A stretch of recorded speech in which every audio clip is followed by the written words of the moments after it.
សូ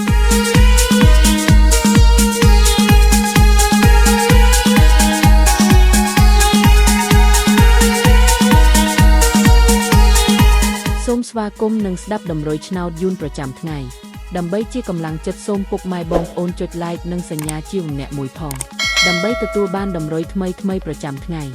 ដំរីឆ្នោតយូននៅថ្ងៃនេះគឺថ្ងៃទី27ខែវិច្ឆិកាឆ្នាំ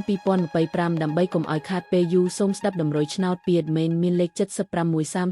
44 33សម្រាប់ប៉ុស ABCD សម្រាប់លេខ OSID មាន2គ្រាប់គឺ OS ខ្ទង់90និង50សម្រាប់3លេខគឺadminមាន2គ្រាប់ផងដែរគឺមានលេខ369គុណ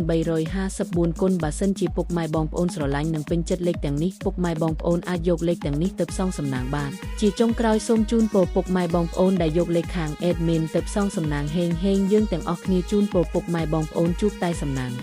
អានឹងសុខភាពល្អសូមជម្រាបលាជួបគ្នានៅថ្ងៃស្អែកបន្តទៀត